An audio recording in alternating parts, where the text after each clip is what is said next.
it goes back to the church. I can't do it by myself. I need God, and I need other people who are also trying to do the same thing. You need that community around you. You need your team. Yes. You can say, I hear you. I get that you're angry. Let's go for a walk. Right. And let's pray, and let's read scripture, but we can't ignore the anger. We can't ignore the desire for revenge. We can't pretend it doesn't exist. Sure. We have to name it in order to be healed from it. Right. Hi, I'm Shannon Huffman-Polson, and I want to welcome you to Facing the Wind, Season 2 of the Grit Factor podcast. We are going to have a great time this season with episodes bringing you experts from around the world in leadership, grit, resilience, purpose, and storytelling. I've listened to you over this last year, your comments, your responses, your conversations, your questions, and this really is a season that has been designed with you in mind. This really is a season that's been designed to answer those questions that you need to know in order to fulfill that mission that I know we have in common, that mission of the Grit Institute, which is building courageous leaders for a better world. We're doing that through our courses online at thegritinstitute.com, through our books, and of course, through this podcast. And if you have a question you'd like to have included, please head over to thegritinstitute.com/podcasts and leave your voicemail. Let's take off. I'm so grateful for this conversation today with Bishop Gretchen Rehberg, a truly extraordinary person who happens to be our bishop in the Episcopal Diocese of Spokane. The Episcopal Diocese of Spokane is a diocese with a massive and politically polarized territory, including 38 different congregations. Bishop Rehberg may also be the bishop with the most unusual background. With her PhD in chemistry, she taught organic chemistry at Bucknell University and served her community as an EMT and firefighter for many years. While at seminary, Gretchen was on the ground for 9/11 and shares her story from that terrible day and its direct impact on her in the years to follow. I'm grateful for the opportunity to know and learn from Bishop Rehberg over several years. We're going to talk today about leadership of a large and diverse community, what to do about burnout in organizations, and what grit means to her after September 11th. Bishop Rehberg is candid, open and honest, and often funny. She is passionate about proclaiming the inclusive love of God and equipping the people of God for transformation and growth. Christian formation for all ages is of vital importance to Gretchen, and she stresses the need for both rigorous engagement and the need for openness and humility in learning. Well, Bishop Gretchen, thank you for being with us on the Grit Factor. It is my pleasure. Absolutely. Thank you. It's an honor to have you always, and always a joy to have any opportunity to connect. So you have an absolutely incredible background, and listeners will have heard that on the intro to the podcast. But I'd love to hear from you a little bit about where you got started, because it's not necessarily your standard straight path. You probably should tell me how long I have for how I got started. That's fair. Let me try to do a real brief nutshell introduction. Let's do a brief nutshell is good. I'll ask questions. How's that? Good. So I grew up the daughter of Eastern Montana farmers. Yes. Who had left Eastern Montana, moved to Pullman. Dad got a PhD in ag economics. And so we had a small farm, as I would say today, big enough you had to work every day, too small to make a living at it, right? And Dad also taught ag economics at WSU. So I grew up the daughter of a professor and farmer at the same time, right? Who was very, very active in the church, right? Which meant everyone knew me. Yeah. Nowhere that I went could I not get in trouble, depending on what I was doing. But what they also taught us, because of the way they did the family chores and the farm chores, is that you could do anything. It didn't matter whether you were a boy or a girl. They just split the chores evenly. And nothing was beyond your dreaming. Yes. And my mom and dad were really, really good. They treated me, I'm going to be an astronaut, I'm going to be a heart surgeon, I'm going to be a nun, with the same sort of, that's fine, that's good, whatever you want, well, have you thought about? But they never dismissed anything I said. Right. And when I was a senior in high school, I just wanted to see the world. So I looked at colleges that were back east. Okay. Because all I wanted to do was see someplace different. Yep. And so August of 1982, I got on a Greyhound bus and rode the bus across country to go to college.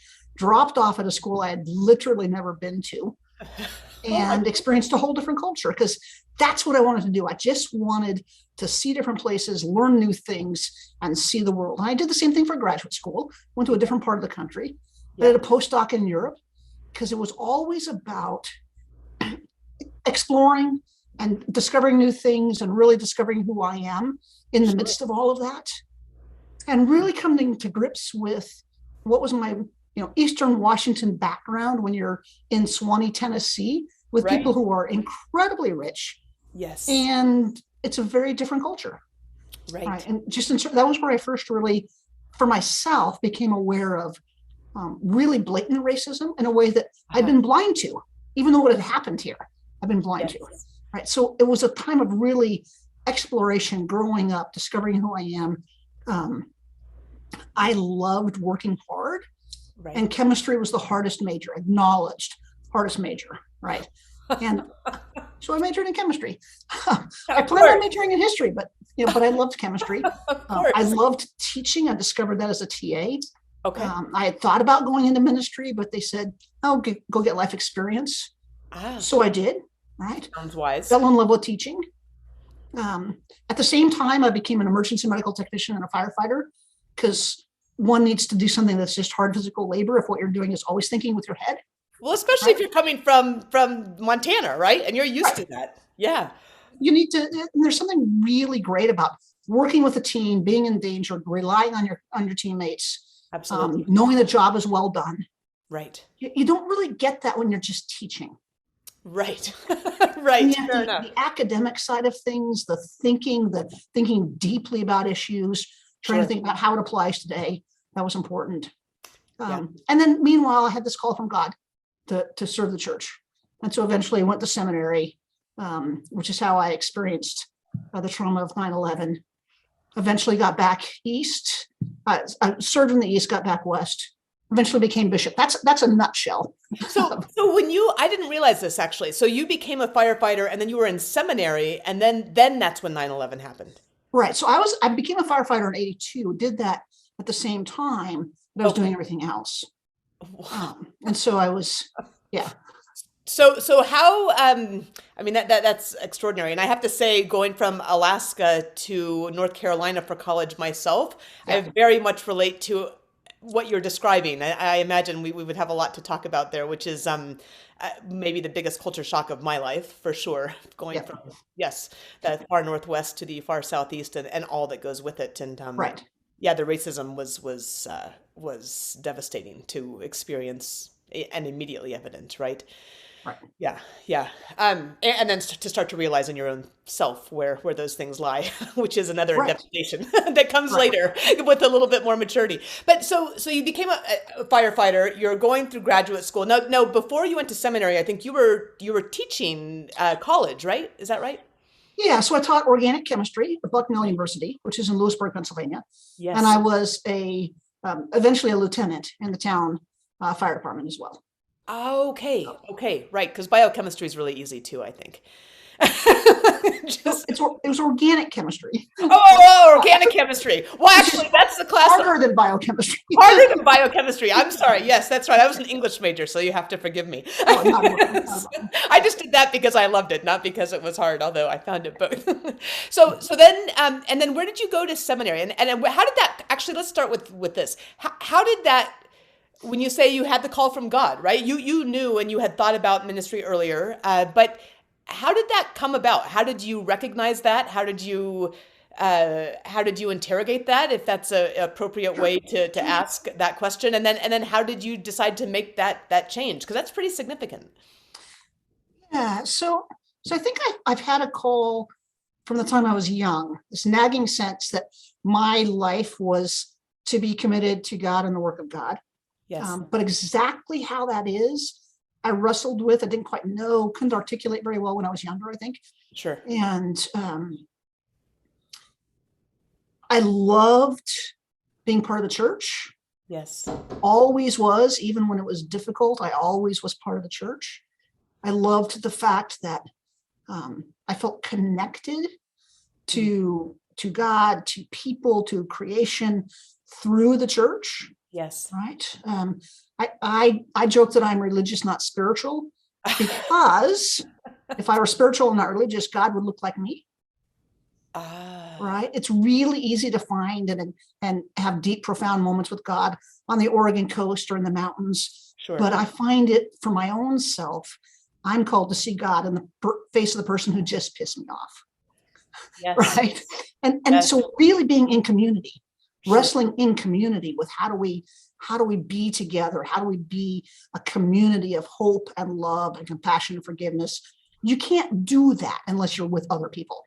Yes. Right. And so Yes. for me, I really believe I'm called to the church, where as imperfective, we don't do it perfectly at all. Sure. Right.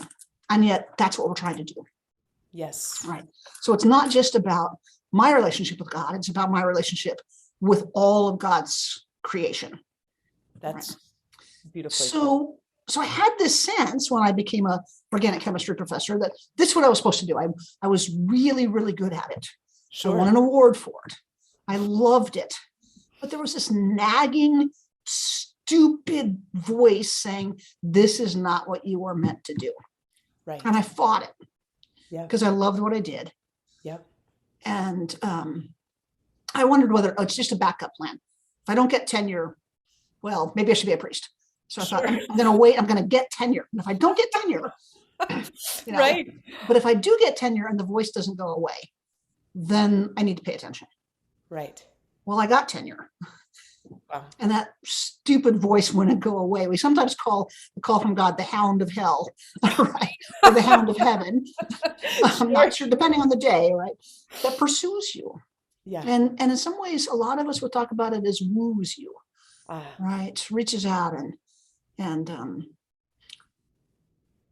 I mean, it sounds odd, but almost like a lover, right? Inviting you in, drawing you closer. Sure. Which is because if you really knew what you're getting in for, you might not do it. Isn't that the case of anything worthwhile? Exactly. Yeah. And so I finally said, I either need to stop praying or I need to answer this call. And so then what happens when you say, okay, I believe I'm being called to priesthood in the Episcopal Church, there's a whole process. We call it the process, capital T, capital P, right? For congregational discernment, diocesan discernment, psych evals, psychiatric examinations, medical examinations, all the things to say, do you really want to do this? Because just like teachers, priests can cause a lot of harm. Yeah. And so we really try to say, we want people who are emotionally responsible and emotionally mature. We want people who have emotional intelligence, who have a sense of what they're getting in for. We're not perfect at screening for that, but we do screen for it. Yes. And then you go to seminary, which, I love school, so that's great. Right. Perfect fit. Perfect fit. So I went to the General Theological Seminary, which is in New York City, which is how I got in New York. Yes. And then I connected with Station 3, which is the Chelsea station. So Engine 3, Truck 12, in terms of the New York Fire Department. Wow.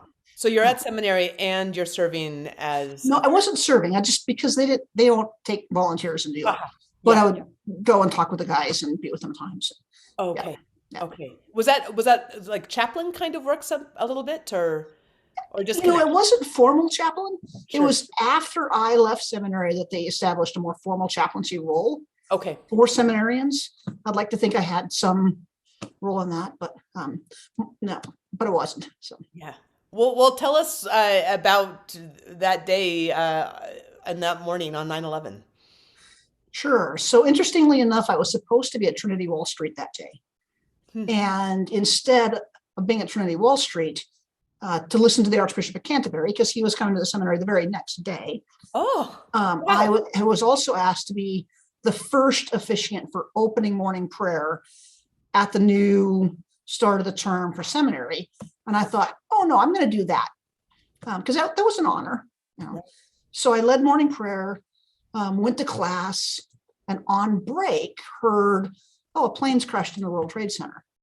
And all of us thought the exact same thing, a small little private plane. Right. That's what everyone thought. Sure. And then on another break, we heard, oh no, this isn't the case. a second plane had gone in, and went back and told that to the church history class I was in. I remember that vividly. It was church history. And we just stopped class and called everybody to chapel for prayer. My friend Deanna Neal, who was Air Force Academy grad, she and I climbed the chapel tower to see what we could see, and then said, okay, let's, and at that point so saw the smoke from the first tower that had come down, went and said with others, let's go give blood. So we went to St. Vincent's, which is the closest hospital. And it turns out streams of people had gone to St. Vincent's to give blood. They were lining people up by blood type, blocks long.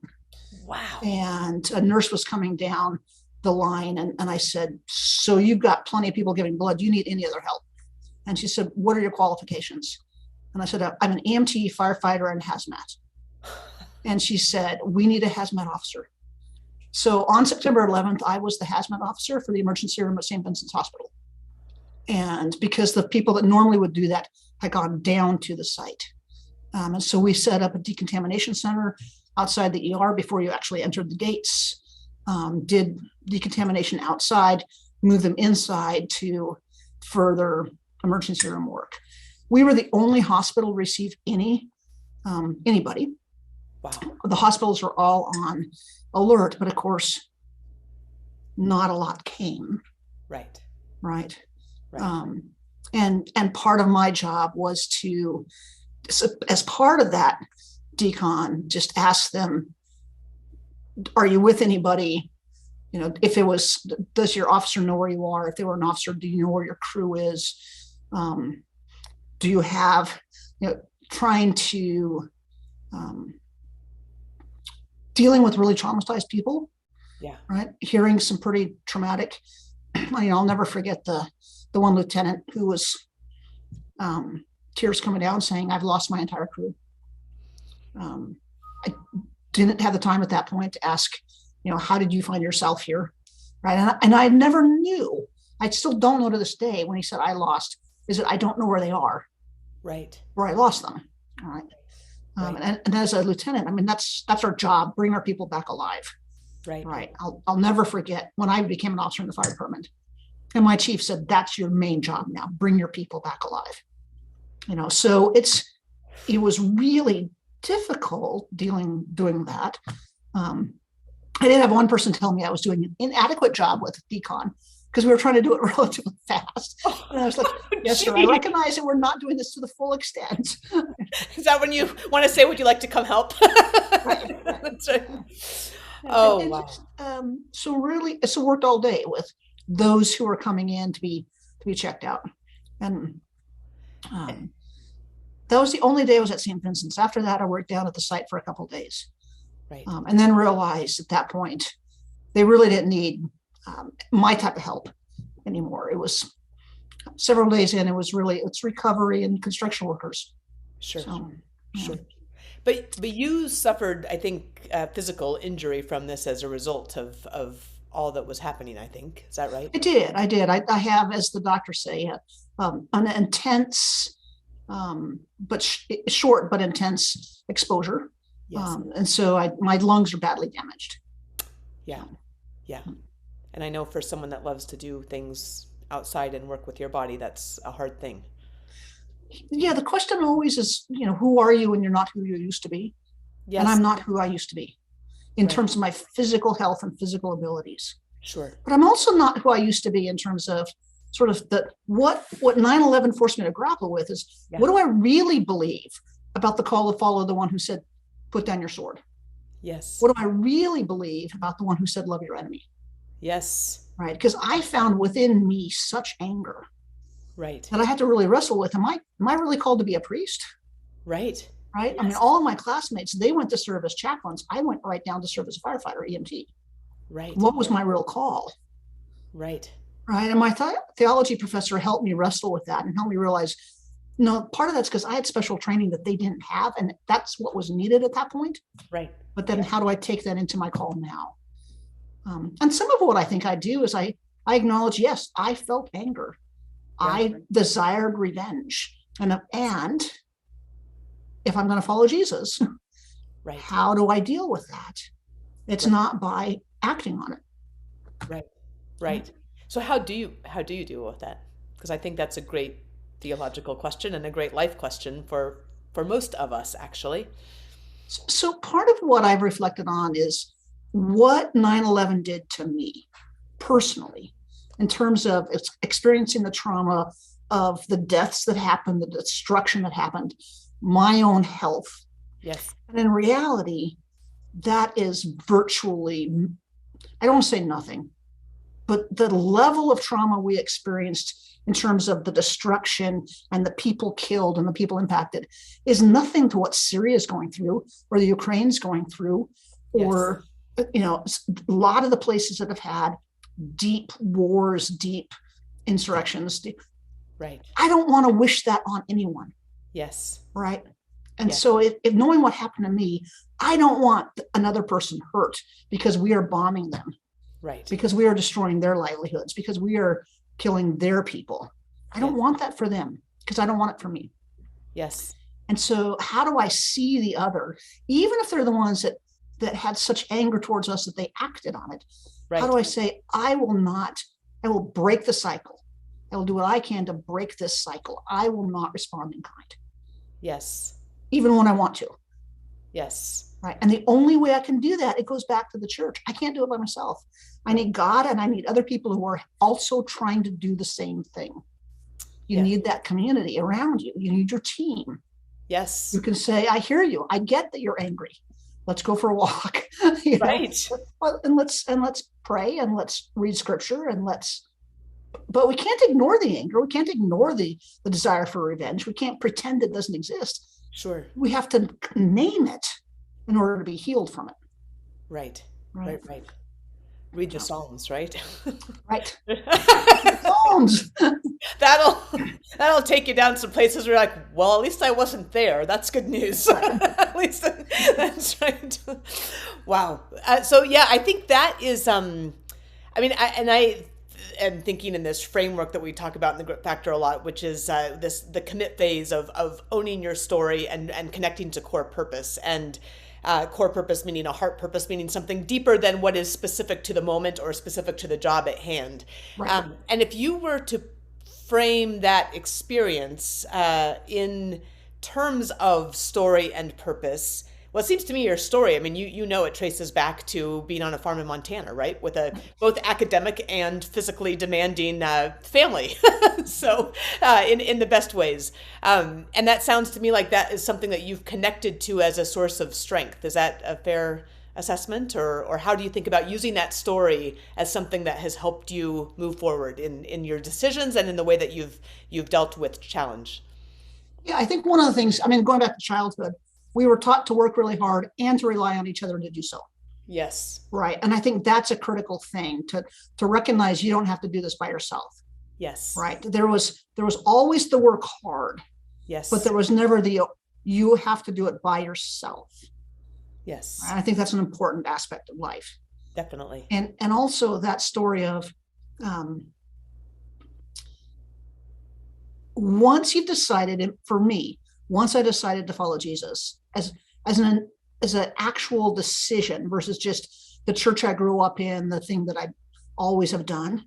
Right. Once I said, no, this is actually what I want. I want what Jesus, I believe, offers, which is, and for me, a life that is a life of love and forgiveness and compassion and mercy and kindness, where people actually take care of one another at its core. Right. If I want that, I have to live it. Yes. And it's not going to be easy. Right. It's not easy, but I'm called to the hard work with others. Yes. Right. And so to recognize that, no, it's not about doing the easy thing. It's not about going to church for comfort and softness. Right. Right. Yeah, I get that. And in this world, if you want to do the countercultural message of it's not all about you, it's not all about what I want, it's not all about getting the most money or getting my way. Right. It's about thinking about others. Yes. And saying, no, actually, peace is possible. Right. Well, then you have to work for it. Right. Right. Right. And I feel like that is something that you see even in the conversations when people say, well, why do I need God if I can just do good? I can just do good, but I don't need God for that. I can do good things.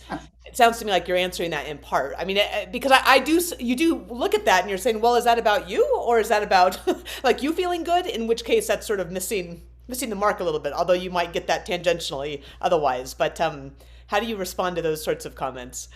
I think if people are saying I can do good without God, it's like, great, are you?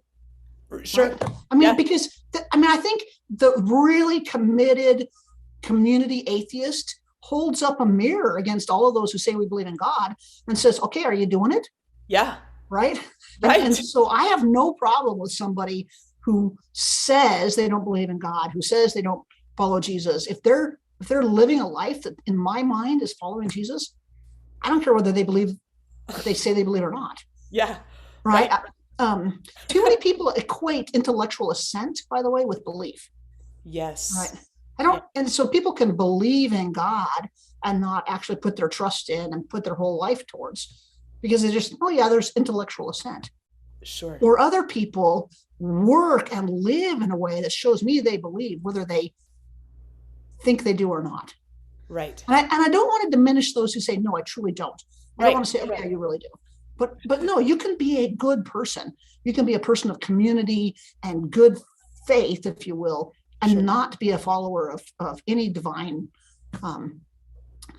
I happen to believe, however, this is my belief, that God created us, and God created us for a relationship with God. And whether they know it or not, they're having one. Sure.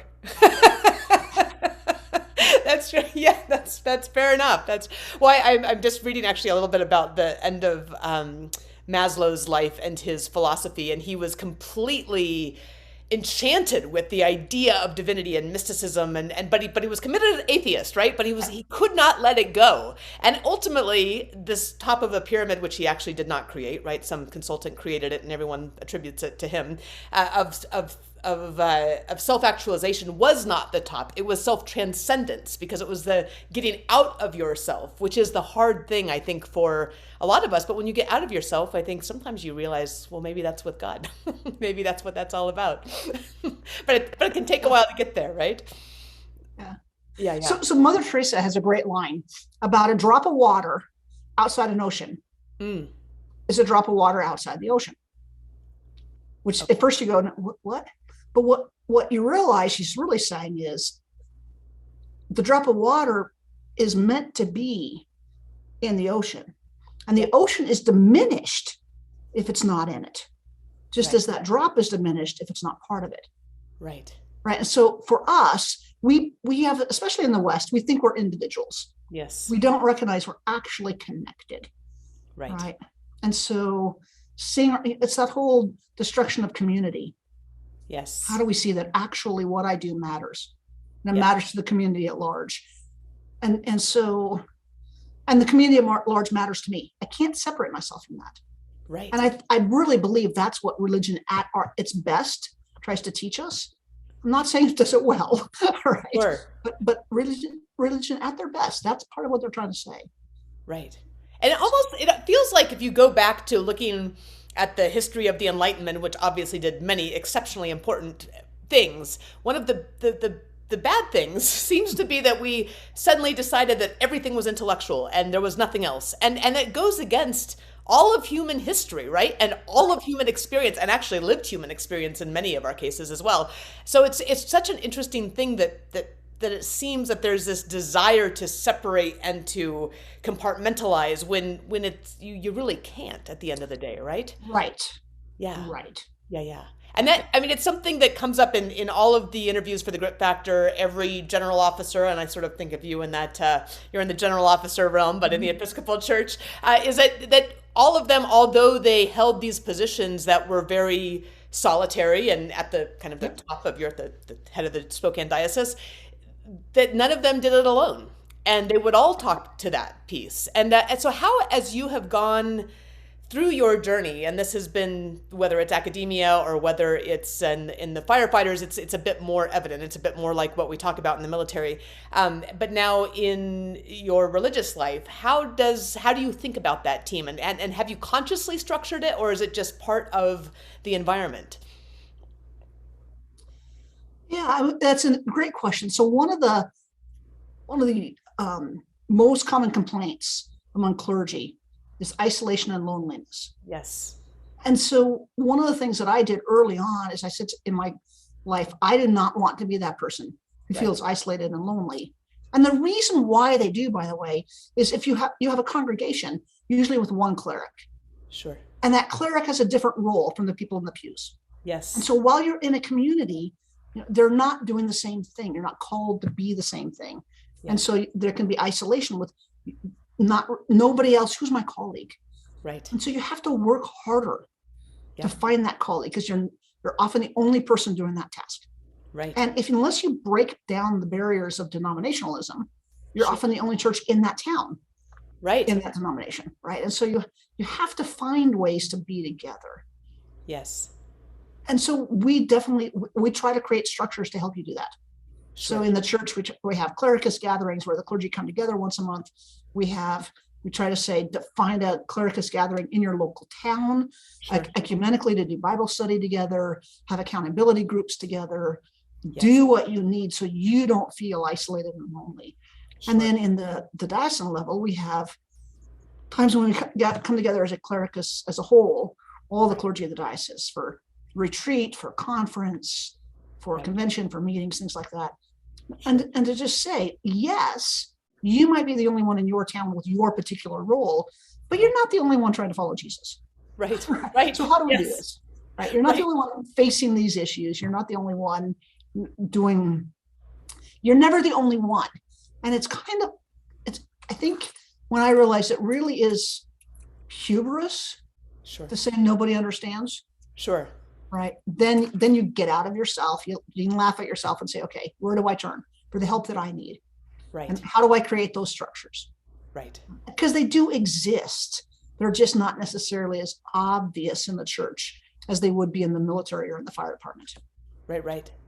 One of the big conversations in the business world right now is around mentorship and the importance of mentorship, not just in new roles, but actually as you continue to progress through your role. And this goes a bit to the isolation in a sense. It's not as collegial, I think, as a colleague would be. But how does the church think about that relative to mentorship of either new priests or established priests? Yeah, so that's another place where we are really trying to work really hard on that. Sure. So in our diocese, we require all new clergy within their first 5 years of ordained life have a mentor. Uh-huh. And then any priest that comes into a new call, regardless of how long they've been ordained, is in a year-long program with other people in new calls. Yes. To say, okay, you might have been ordained 20 years, you might have been ordained 2, but if you're in a new call, you're together because you're facing some of the similar things. So they can also help mentor each other and work together. And then the new clergy are clearly given a mentor. Yes. And then when I became a bishop, I was given a 3-year mentor. Oh, okay. So to help me as well. Sure. So we try to be very intentional. And again, the challenge is somebody can resist it. Sure. Somebody can not actually do it. Right. It's only as effective as the people who are participating want it to be. Yes, that's always the case. Right? Those who take full advantage of it, it's a really important and valuable thing. Sure. Yeah. So, yeah. The other interesting place, and I feel like this will have direct relevance to some of what you've just brought up relative to this isolation and this feeling of being alone and the only one, but relative to the concepts of grit and resilience, and this really came to the front in COVID because there was this, there's tremendous pressures, right? Specifically, I think, on clergy because of this incredible needs and yet isolation of everybody else as well. But really everybody in the world has had to find some reserve of grit and resilience. And there's kind of two pieces to this. One of them is that need to be able to be resilient, to be able to push through the hard times, to be able to draw on the correct sources of strength for those hard times. And the other piece of that is for those who do a little too much of that, I'm guessing that you may fit in that category, and I know I do too, realizing that's not a sustainable solution and that there is actually a counterbalance required. Like grit is not a sustainable operating mode, right? At the end of the day, it's critical, and yet you have to take care of yourself and take care of your people and your family and be able to rest in order to be able to go back and access that grit. How do you see that balance or that lack of balance playing out in your profession?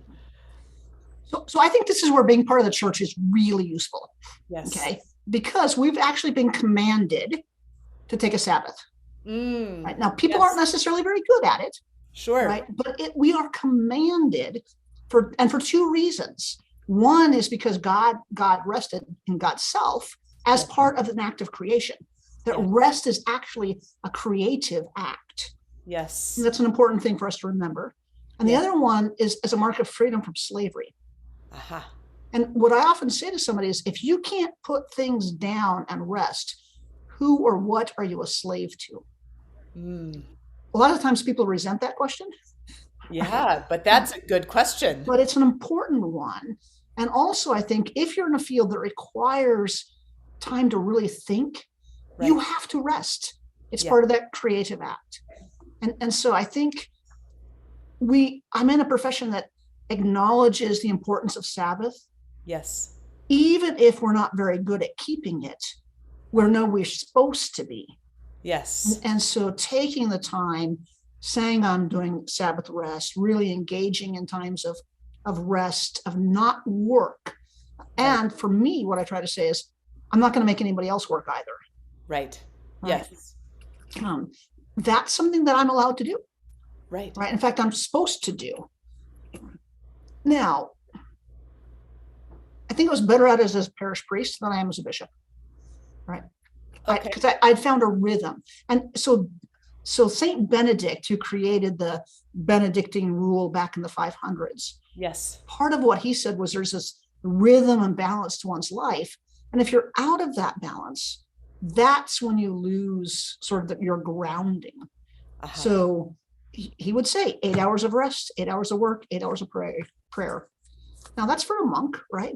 But part of that sense of, yes, how do we understand there's a rhythm and balance to life that's every day, every week. And what I say to clergy is, look, not every week can you really, have 8 hours of rest and 8 hours of play and 8 hours of work, but you need to be getting the balance. And if you're not, day after day, week after week, something's wrong. And so even in the midst of COVID, put the work down, just put it down.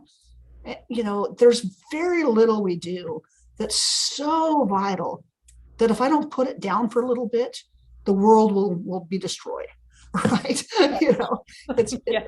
And so for me also, it's not taking yourself more seriously than you should. It's not believing that the weight of salvation is on your shoulders. It's not thinking that you are the only one who can do this. It's really being honest about who you are. Sure. And I think that's critical, because even as bishop, and I get lots of emails, I get lots of responses, I have lots of responsibility. But on the whole, I go on vacation. I take days off because I have to do that, or I will be an ineffective bishop. Right. And I'm also, there was a bishop before me, there'll be a bishop after me. I should not think it's about me. Yes. Right. It's the role, sure, and I bring my own stuff to it. But the role also requires rhythm and balance and taking rest. And when we forget that, we forget it at our peril. Yes.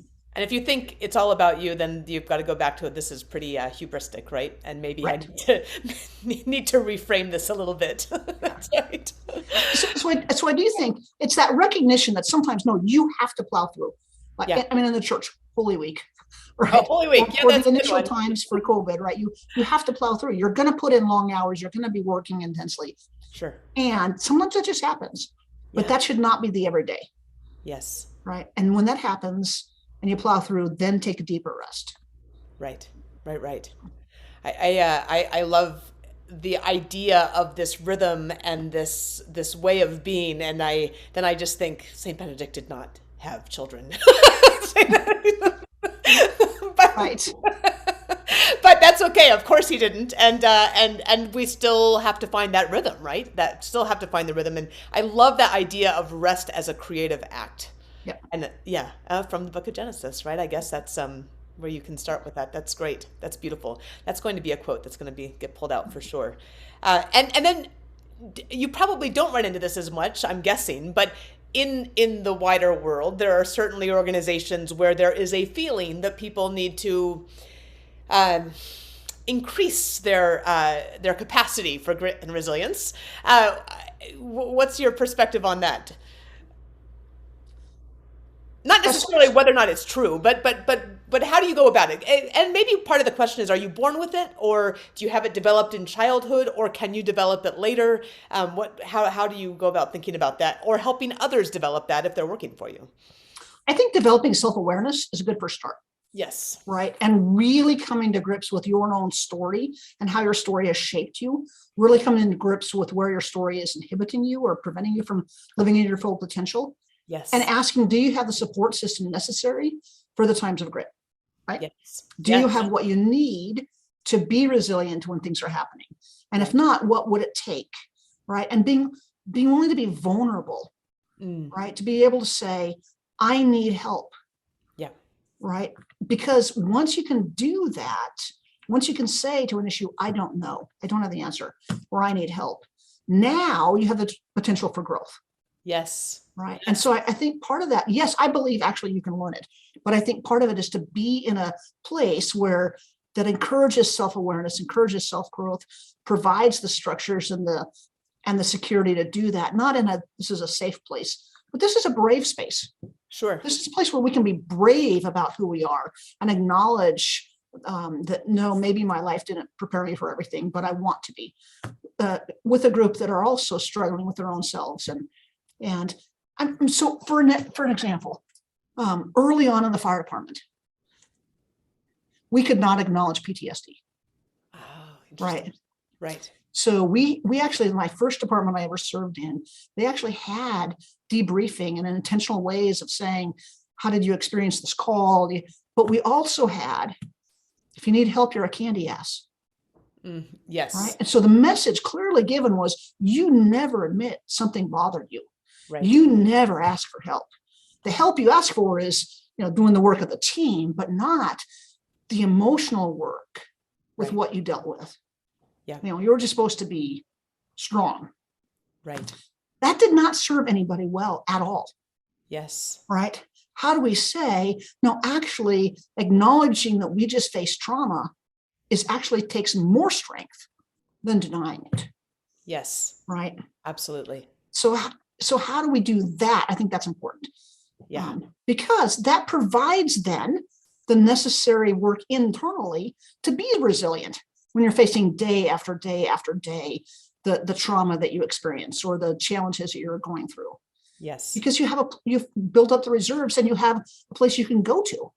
Absolutely. But if you're not allowed to say it, if you're not allowed to acknowledge it, if you're not allowed to get help, right, then we're setting up a system that will eventually fail. People can go through for a period of time, right? But eventually it will fail. Yes. And that actually brings up a really good point, because I think there's the individual, right? There's the individual responsibility and accountability that I think probably you and I both grew up with, and very much that was the idea in the Army as well. As it's up to you, you figure it out. You better not admit anything, and you better charge on and get it done. But now I think we're starting to do some really healthy work, actually, in part because of COVID and in part because management theory has been evolving this way, from this like X theory to the Y theory to the Z theory, right? If you go back to the 50s and 60s and McGregor, and part of that is creating the organizational structure such that people feel that they are safe to be vulnerable, to ask for the help that they need, to take the rest that they need, and yet still make the organization high performing. And I hate that I just said "and yet," because that shows my implicit bias from coming from an older school mentality. But having a very high functioning organization that permits people to be vulnerable, to ask for the help they need, and to be the person that they are, and not just have to be strong all the time. How do we create organizations that allow for that in the people within the organizations that actually make things happen? Yeah, so I actually believe the people at the top have to do it. Yes. Right. I mean, I know that there's a lot of transformation from below, but the people at the top can stop it. Yes. And so the people at the top have to actually come to believe that healthy employees, healthy soldiers, healthy firefighters, healthy whatever, right? Healthy priests, healthy congregants are more effective. Yes.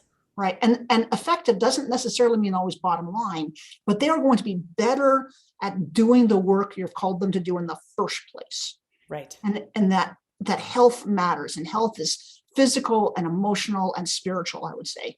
Yes. And so how do we provide for the health of our people? And part of that is to treat them right. Yeah. Right. To provide for ways of allowing for vulnerability and requesting help, to provide for times when we actually just play. Sure. But you have to believe it. And then you have to not just believe it, you have to actually give time and energy to creating the structures, to creating the atmosphere, to creating the ways. Yeah, and you have to make sure that the policies are consistent. Right. If I say that I believe in health and I never do anything about it, and then my policies say that basically I don't trust you, it doesn't matter what I say. Yes. Right. So it's a whole faceted way of the people at the top putting their time and their energy into it, creating what's necessary for it to thrive and exist. Yep. And clear communication that, no, this is important to us. Yes. So yes, so much so. And you cannot say it enough, right? I think you have to say something. Right. I mean, marketers say 7 times for somebody to hear you, but I think it's really closer to 14 anymore. So right. and recognize that changing an organization takes time. Yes. It won't happen overnight. Yes. And organizations resist change, right? Yeah, so even if it's for the best, they resist change. Right. How much do you think that, and I think this is going a little bit into the idea of a perspective on grit that I'm just starting to explore, grit and resilience, and actually your ability to show up at work as a creative act, actually, as the opportunity to bring autonomy and creativity into that work. How can you develop organizations that permit for that and yet have policies in place that are consistent and keep everything on the rails, but permit for that, right? And in the military, I sort of think of this as like, which I don't think, by the way, is a place that necessarily does this well. But what does theoretically work in combat is that you have the commander's intent, right? You have an operations order with a commander's intent.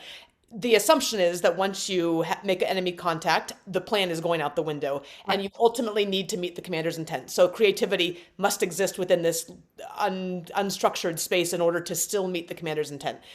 But in an organization, the bigger that it gets, and the military is a great example of this too, you have to have that consistency of the policies and procedures in place. And yet this idea of this Y management or the Z factor management is that we do our best work, we show up as our best selves when we can have some autonomy and some creativity in how it is that we approach a job. How do you think about balancing that? Yeah, so I think to myself that the staff I have, I don't want to micromanage. Yeah. Right. And so to say, here's where we're going, here's our end goal, here's our vision for what we're trying to do, and here's the more concrete immediate goals for the year. Right. How are you going to work to reach that? And then doing the check-ins and having the conversation about what are we doing, so that it's really clear what we're trying to accomplish. Sure. It's really clear where we're trying to go. Yes. But then saying you have space within your own field, your own place, to bring your best self. Yes. Right. And if you don't have the same vision for where we're trying to go or what we're trying to do, maybe this organization isn't the best organization for you. Yes. So you align on the vision. Right. But if the vision and the mission work, and then to say, yeah, there are certain things. I mean, for instance, COVID taught me that not everybody needs to be in the office every day. Sure. Right. Yeah. And so how do we provide for the flexibility of people working wherever they want to, and yet coming together for certain times because the community does matter. Yes. And how do we say, not everybody's a morning person. I'm not, right? That's and yet surprising, everyone time together. So how do we, to really realize that, no, actually, we learned lessons from COVID that we should not forget. Right. Right. Yeah, no, that's definitely fair. This is my last question, although we can take this in any direction you like, is one of the biggest challenges for anybody, for any of us, is facing the times that we fail and or fall short, and owning that part of our story as well, right? And using that in a productive and in a way that can bring us forward, ideally stronger. Is there something that you can recall in your own experience where you really came up against something that was, and I think the hardest things are our own failures myself, but it could have been something else. It could have been another challenge or obstacle where you really got beat down and had to find your way back? Sure. For me, the ones that immediately come to mind as soon as you ask are things where I feel like I fail in the hard relationship work. Yeah. Right. So part of the fire department in Lewisburg, Pennsylvania, and we had changed the rules about staying active. And part of my job as president of fire board was to write letters to folks who would not maintain their status, and to say, you have 3 months to get your status back, or you'll be dismissed from the department. And one of my really good friends was one of those people. And I just signed the letter and sent it to her. And she was highly hurt that I hadn't talked to her. And I realized, that was actually a mistake. There was room for me to go and say, hey, what's going on? How can I help you with this? And that relationship took a hit because I acted more like a boss than a friend. Right. And there was room for me to be both. Sure. Right. That's the thing. Right. Yes. And I knew I just signed it because I didn't want to have the hard conversation. Yeah. And I should have had the hard conversation. Right. Yes. So that's one. So part of that always is, it's for me, when I fail, I don't fail because I tried something and it didn't work. I fail because I didn't do something that I knew I should have done. Right. Right. Yeah. If I try my hardest at something, or even not my hardest, but if I try something and it doesn't work, and that's a learning opportunity. Sure. Right. Sure. But if I'm afraid of the conversation, if I'm afraid and therefore don't do the relationship building, or I don't take a risk that I know I should take, right, that's where I fail. And I think we need to get over the idea that failure means something didn't succeed. Right. Right. I think that's when we say, no, we want those because we learn from those. How do we grow from those? Yes. We fail when, in the words of the church would say, we fail when we sin, when we break relationship. Right. And that's where the church, again, I think is helpful, because we are called to confess that, to make amends for it, and to amend our life by restoring it. And so we have patterns in the church to formally do that, but those patterns are not meant to just be formal. They're meant to teach us, how, when I break relationship, well, I confess it, right? I confess what I've done, and I acknowledge it. I make amends for it. I try to restore the relationship. Yes. And so I think the church can help us in terms of those failures. For sure. How do you advise someone who might be working for a boss who is, or even with a colleague that is somehow abusive? Because there's the breaking relationship, and there are boundaries, and I feel like that's a really hard, fuzzy area sometimes. Yeah. So my own personal advice: if you have a boss or you're in a relationship that's abusive, name that and leave. Yes. Yes. Right. We are not called to stay in abusive relationships. Right. Period. Yes. Yes. No, that's. We are called to health, and that is not healthy. Yes. And it's an important distinction for some people, I think, who are who try maybe longer than they should at the expense of many things, but particularly themselves. Yeah. That's fair. But I love that idea of failure being not taking the risk, right? Failure is not making the effort, whether it's relationship or in something. And risk taking can be hard when you're tired and when you're worn out and you haven't done that creative rest that we talked about earlier. So I love that as a precursor and as a prerequisite for being able to take those risks that we're meant to take, right? Right. And then those failures. Yeah, when I read the Gospels, what I see before Jesus did anything really important is he went away by himself. Yes. Got the rest, had the prayer time in order to then go do the hard work. Yes.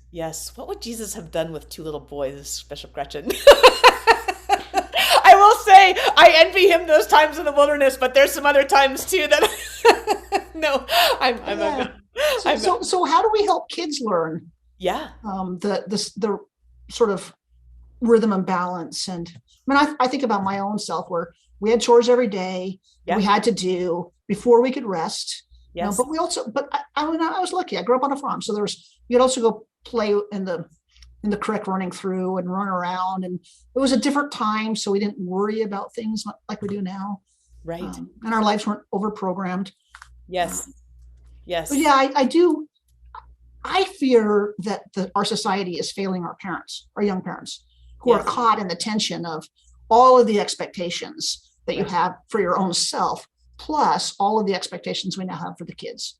Yes. And how do we, as the church, in my own case, how do we support young families, right, and help you get the rest you need? Yeah. And I'm not sure that we're asking the right questions in that regard. Right, right. It does seem like there are great opportunities, and the church in particular is well suited to address them, because it's one of the last intergenerational places of relationship, right? And both understanding what our elders need and how to support them and love them, and how to support families and children, both and separate entities and as together, is a place where the church is uniquely positioned to have an impact. And I think so. It really does feel like a lot of the challenges that we're facing as a broader culture, and I know that the church broadly defined and faith broadly defined has been used to political ends in really harmful ways, and that pushes people away. But at its best, and what it's meant to be, and what I am grateful to you for and grateful to the Episcopal Church for, is I think at its best, I think it is a place where we can start to solve some of those relationship challenges. And I so appreciate you speaking to that, both in your own experience and from the experience of the church. So thank you for that. Well, one last thing is, what would you recommend for somebody, whether they are starting out in academia or at the fire department or heading to seminary? What would you recommend for them as they look ahead to the challenges that they're going to face? Yeah. So remember who your friends are. Yes. Right. And hold on to them. Yes. Right. And really do your own internal work. Have the person that you talk to, whether it's your spiritual director or your therapist, your best friend that you have a beer with and play pool with, whatever it is, right? Sure. Where are you going to get your emotional support? But also recognize that it really is about living into your passion and your joy. Yeah. And sometimes I am aware not everybody is fortunate enough to get paid to do what they love. Sure. Right. And if you can find a way to get paid to do what you love, do that. And if you can't, right, find a way to find joy even in what you're doing for pay. Yes. Because otherwise I think you're selling yourself too short. Yes. Right. But how do you bring your entire self to whatever it is you're doing? Right? How do you nurture your entire self? And some of that is you really have to work on yourself. So do the hard work of working on yourself and keep your friends close. Those are very wise words from a wise lady. So thank you very much, Bishop Gretchen. My pleasure. Thank you. That's Facing the Wind, Season 2 of The Grit Factor. Thank you for being here. As always, it's great to have you listening in. And if you enjoyed this episode, would you subscribe, leave us a review, and share with a friend? And make sure to pick up your own copy of The Grit Factor for candid stories and lessons from leaders in the vanguards of their fields. If you have a question you'd like to ask, send me a voicemail through the link at my website at thegritinstitute.com/podcast. See you next week.